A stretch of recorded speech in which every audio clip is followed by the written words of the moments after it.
早晨，今朝早咧喺榮基快訊裏邊咧請到兩位榮基嘅同事咧同我哋傾下偈噶。咁我首先咧就係介紹啦，就係榮基嘅陳子樂先生咧 Luffy， 咁佢係活動及基金發展統籌噶。咁另外一位咧就係張慧賢博士 Rita， 咁佢係特別項目嘅統籌噶。咁啊多謝兩位時間，咁啊同你傾下偈啦。咁同埋都介紹下咧，就今年6月21號咧就已經順利舉辦咗第25屆榮基8萬行嘅籌款活動啦嚇。咁嗰日我哋電台都有出席啦，好開心啊！見到好多朋友嚇。咁或者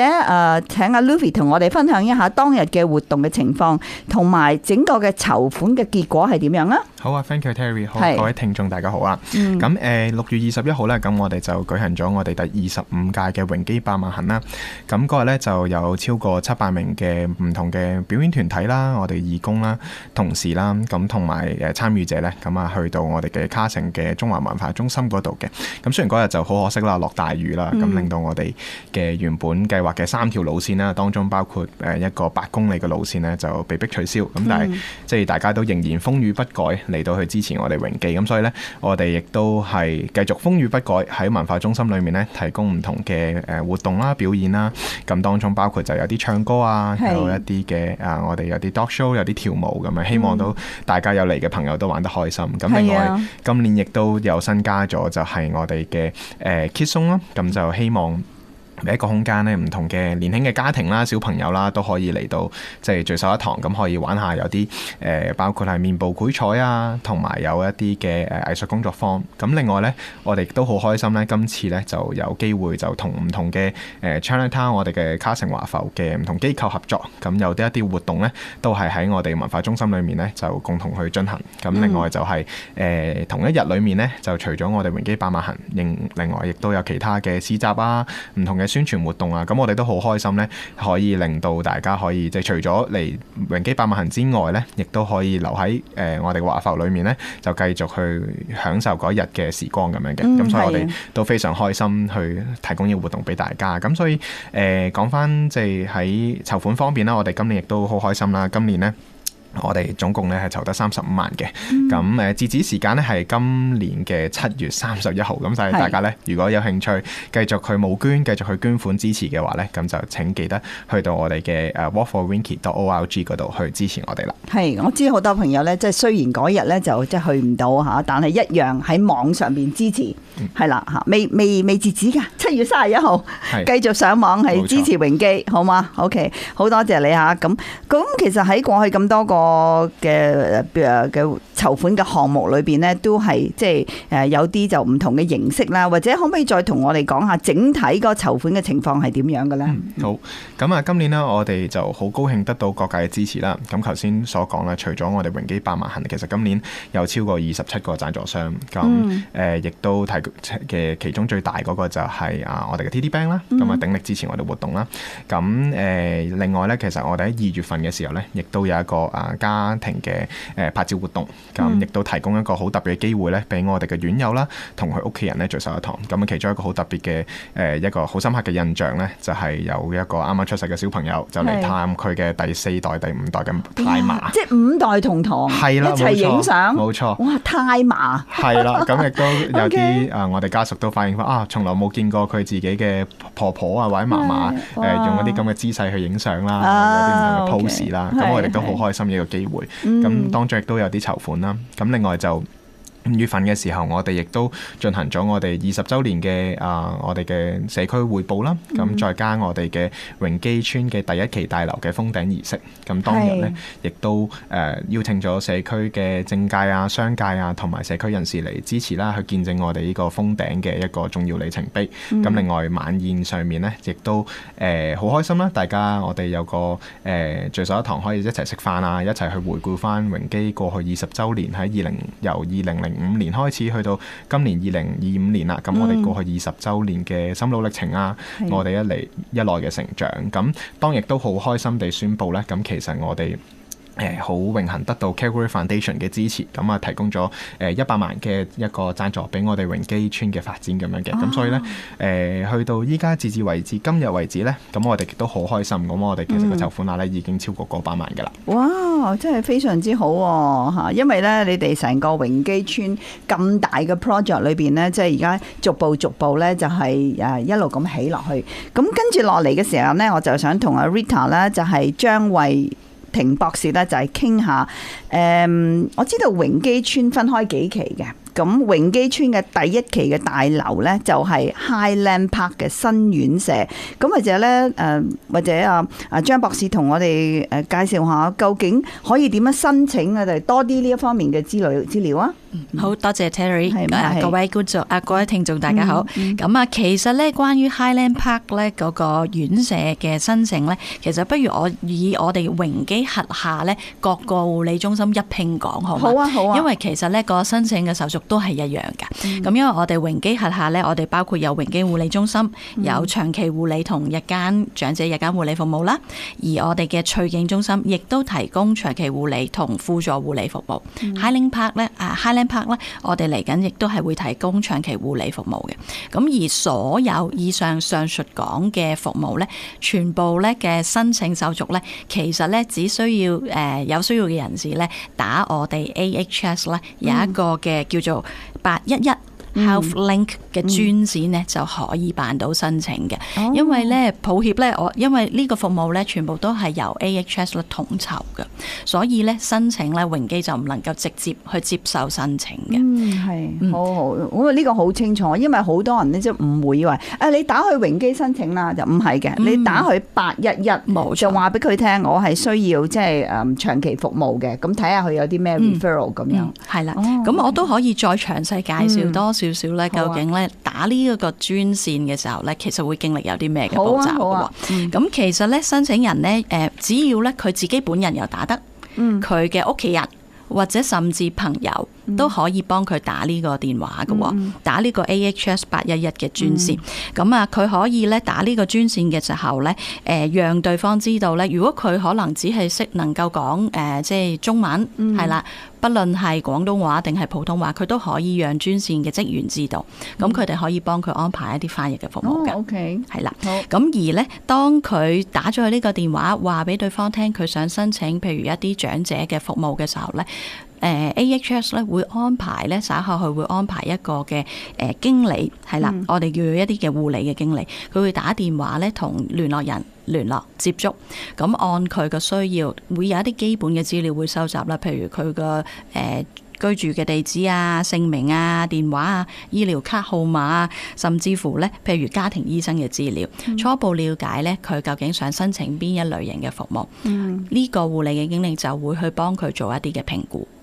如果佢係住喺屋企咧，當然啦，個經理會上去佢屋企幫佢做評估嘅，係啦。呢個評估就係愛嚟咧去評估咧究竟嗰位長者咧佢個護理程度係啲咩嘅級數，按呢個護理程度嘅級數咧就會咧建議一啲合適嘅服務俾佢噶啦。係冇錯，即係就唔係由你自己決定啊，佢需要做住長期護理一定係點樣，一個專人嚟到去做一個叫做評估一個 assessment 咁樣嚇，係啦。咁通常呢個要等幾耐㗎啦？如果你話評估嘅安排咧，其實AHS 都盡快希望可以安排即係職員去做評估嘅。咁而不過有一樣都提醒大家，呢個申請安排評估係唔需要轉介嘅，只需要打頭先講811嗰個 Health Link 嗰個專線就已經可以㗎啦。咁包括佢自己本人、家人或者佢嘅朋友都可以幫佢打呢個嘅電話嘅。咁而咧頭先咧嘉燕講得好好啊，有一個即係提醒就係唔係我哋自己咧即係意願想用咩服務，因為咧 AHS 咧會根據咧評估嘅結果睇下咧長者係需要邊類型嘅服務，譬如佢係適合家居嘅服務啊，佢適合日間護理嘅服務啊，定係真係院舍啊，定係一啲輔助護理嘅服務，咁會按呢個評估結果咧建議俾佢。咁不過長者亦都或者家人都留意，其實佢哋永遠都會有呢個選擇權嘅，即使編配評估嘅結果有咁樣嘅建議，佢都可以選擇合適佢自己意願嘅服務咯。哦，係嚇。咁另外我都曾經有啲聽眾咧，即係問過我係即係年齡方面啊，譬如你成日話長者，乜嘢嘅年齡先至係長者？譬如佢60歲係咪長者？定係佢80歲先叫長者？定係70歲長者、65歲係長者？咁佢 AHS 係咪要根據你嘅年齡嚟到幫你決定㗎啦？即係佢嘅服務去邊度？其實咧 AHS 呢一個專線呢，係讓唔同年齡嘅有需要嘅人士，因為可能有啲50歲佢已經有特別需要都唔定咁樣。係啦，咁只不過譬如當然我哋榮基主要嘅服務嘅對象係長者，咁所以變咗點解唔係由榮基去直接接受申請，係由 AHS 咧，就係因為佢哋會按個申請人嘅需要，甚至乎年齡，佢會建議一啲合適佢需要嘅服務咯。冇錯啊，OK， 咁跟住佢就由 AHS 就會通知翻嗰個人你係適合乜嘢嘅服務啊，咁又再轉介咁樣，係咪？係啦，譬如如果咧接住咧下一個部分，如果長者個評估結果佢係合適用，譬如我哋舉個例啦，好似榮基其中提供嘅長期護理服務，咁佢就會直接可以幫佢，而長者嘅意願亦都係想用呢個服務喎，咁咧 AHS 咧就會直接幫佢去申請登記呢個服務啦。咁因為咧有陣時候啲長者都有即係提出嘅，我其實好想住某一間院舍喎，咁可以點咧？咁佢可以讓AHS 嘅同事知道佢呢個意願呢係想舉個例，佢好想住翻即係唐人嘅院舍，咁佢可以話俾佢聽佢呢一個意願。咁有兩種情況，如果佢選擇繼續留喺屋企住先嘅話呢，佢可以呢先接受呢一啲家居護理嘅服務幫住手先，直至到佢心儀嘅院舍有位。另外一種呢，我哋都見過有啲老人家，佢可能嗰個照顧需要比較緊急啲啦，唔可以即係等。即係喺屋企等啦，咁變咗咧，佢可以先入住可能一啲西人嘅院舍都會有嘅，咁不過同期佢都要清楚表明佢嘅意願最歡喜嘅，佢可能都想住翻唐人嘅院舍，咁一路喺西人嘅院舍住先，到咧譬如唐人我哋榮基嘅院舍有位啦，咁佢可以轉過嚟咯。係。咁喺呢個過程再需唔需要有醫生再做 referral 嘅咧？如果嗰個評估已經做咗，佢就唔需要再做噶啦。不過有一個嘉燕呢個提出好好啊，就係如果長者嘅健康狀況有變化，佢係需要再做個評估嘅。OK，係啦，因為我哋譬如舉個例，我哋翠景我哋有輔助護理服務，咁佢需要照顧嘅程度冇咁密集嘅。但係譬如我哋榮基或者翠景嘅長期護理服務，其實就係俾一啲個即係身體健康狀況複雜啲嘅老人家嘅。咁所以如果佢個情況由冇咁弱轉到弱咗啲啦，咁呢個都需要再做評估，視乎佢去合適去邊一類型嘅院舍咯。係嚇。另外我諗有啲朋友都好想即係了解下咧，譬如你哋榮基嘅團隊咧，同家人方面咧，嗰合作之間其實有啲乜嘢大家互相嘅 support 咁樣嘅。咁如果不如我用咧，即係初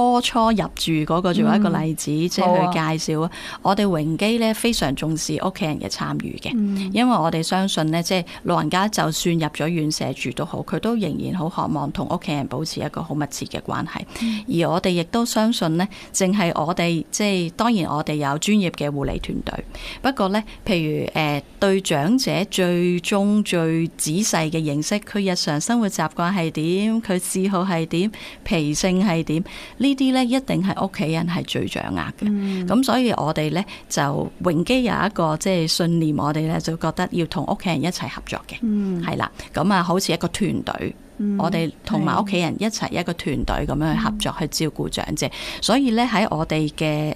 榮基其中一個好重要嘅工作手法咧，我哋叫做咧 Person Family Centre Care，簡稱叫 PFCC。其實咧就係咧一個以院友家人為本嘅工作手法，去一齊攜手合作，去為長者咧即係提供最全人嘅照顧。咁喺頭先講話，如果用一個剛入住嗰度做一個例子啦。咁啊，我哋因為既然頭先講，我哋相信除咗護理嗰方面嘅專業之外，老人家呢啲生活習慣對於佢由屋企轉去院舍住，其實係一個人生好重大嘅轉變嚟嘅。咁如果要讓佢呢個適應得好呢，咁喺入住期間嘅我哋同家人嘅通力合作就變得好重要啦。咁所以呢，我哋呢喺成個流程裏邊呢，我哋會先即係安排喺入住前，我哋亦都會安排家人先嚟我哋邀請佢嚟我哋嘅院舍度睇一睇個環境啊，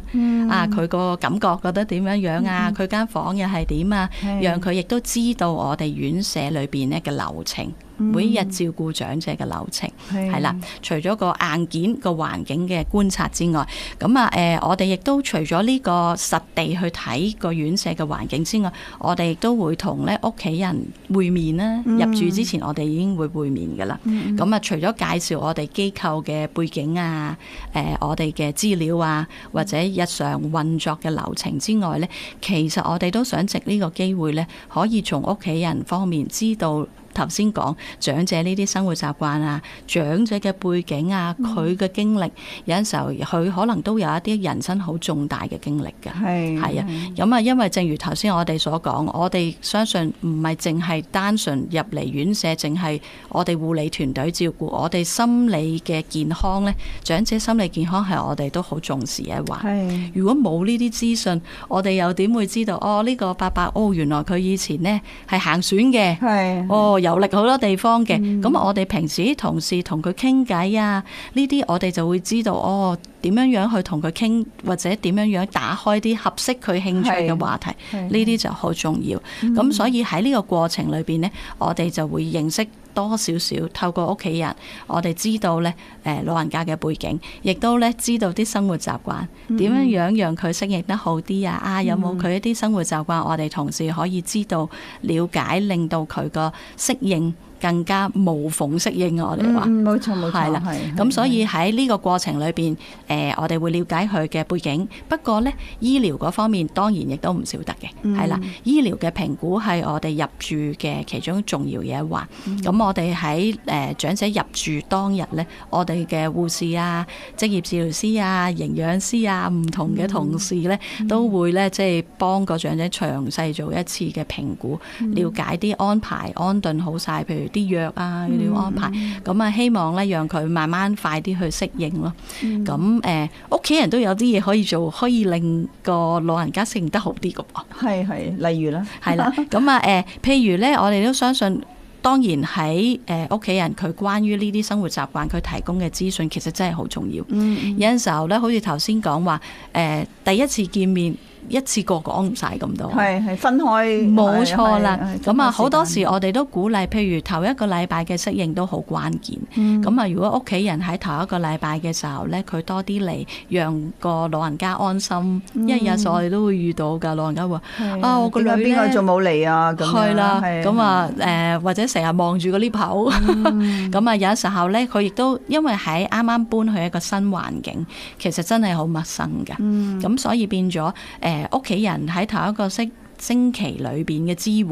其實都起到好大作用。咁更加我哋保持聯絡，無論我哋嘅護理團隊啦，同屋企人喺頭一個星期觀察到咦佢有啲咩特別嘅情況，又或者可能有啲咩嘅即係簡單嘅有啲物品佢可能慣咗，原來佢中意飲啲乜嘢嘢嘅，中意食啲乜嘢嘢嘅。其實呢啲唔好低估呢啲小事。冇錯冇錯，係啊，即係好似以為好少嘢，但係其實好重要。冇錯，令佢有個安全感，佢就會舒服。咁好多人都問啦，要等幾耐咧嚇？我唔知點樣答啊！啲聽眾係咁問下，即係要排幾耐啊？呢個問題真係唔容易答，唔容易答啊！係啦，嗱，頭先我哋都提過，因為咧榮基唔係直接接受申請嘅，咁所以咧輪候嘅隊咧其實就喺 AHS 嗰度即係處理嘅，所以其實可以話佢嗰度係一個中央輪候嘅隊。有幾多嘅長者嘅申請？有幾多唔同院舍嘅空缺嘅位，都係喺 AHS 嗰度。咁不過當然啦，依家人口老化喺呢個需求上面，當然都會多咗咁樣。係，所以即係榮基每一年呢都係有一啲好，即係每一年整年啊都有不同嘅籌款㗎嗬。因為嗱，而家就榮基村第一期嘅大樓啦，就係榮基 Highland Park 啦。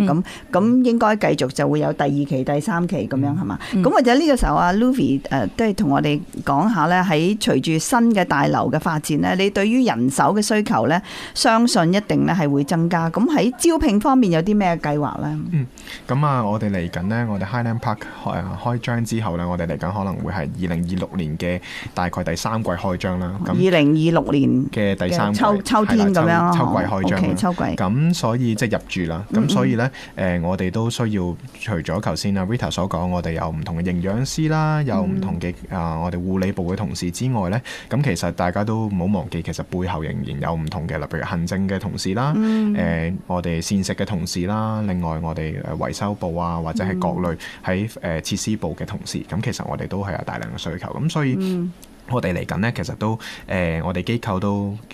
一直去做緊唔同嘅招聘啦，無論喺唔同嘅平台裏面。咁另外呢，其實嚟緊嘅9月份呢，我哋亦都會有一個嘅 job fair， 一個招聘日嘅。咁所以如果你有興趣，想了解更多，知道究竟我哋日常嘅工作啦，可能我哋亦都有一啲嘅唔同嘅分享啦，同事嘅分享啦，想知多啲我哋日常嘅運作係點嘅，咁亦都可以留意我哋嘅官網，咁就去到睇我哋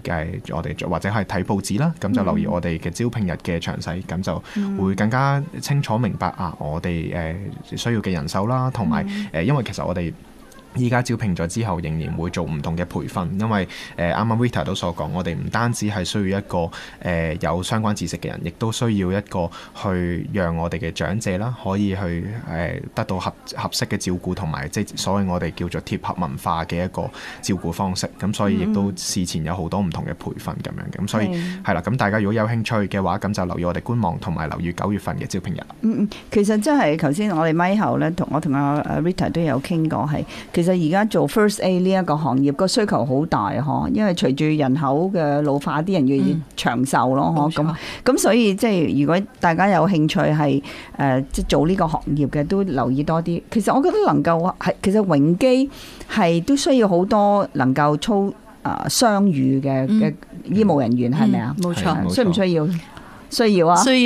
係啊，因為正正頭先我哋提到啊，啲長者可能佢西人嘅院舍，其實佢面對好多溝通嘅障礙，係啊，咁但係佢嚟到咧，即係佢一聽到咧，大家能夠講同聲同氣啊，係啦，嗰個即係焦慮啊，我哋睇到即刻真係舒緩咗。係，我諗有時唔係淨係唔識講英文嘅問題，有啲可能都識講英文，但係我哋本身自己嘅文化方面咧，我哋容易即係知道大家。係，即係單眼已經知道你想點啊！新年講句恭喜發財咯，係啦，冇錯，恭喜發財啊！即係一個心靈相通，個文化背景一樣，係會比較容易啲咁樣樣嗬。冇錯，好。咁啊嗱，如果係大家有興趣，講多次個官網嘅網站啊。係啦，咁我哋官網咧就係winky.org， 咁就可以得 www.winky.org。係啦 ，winky.org 咁樣，大家嗱繼續捐款啦，咁啊支持榮基啦，同埋其他嘅詳細嘅內容，我知我哋嘅訪問都擺喺上邊，我可以大家有時重聽下咁樣吓，好嗎？OK， 今日多謝晒兩位，多謝晒，好，唔好客氣，拜拜，拜拜。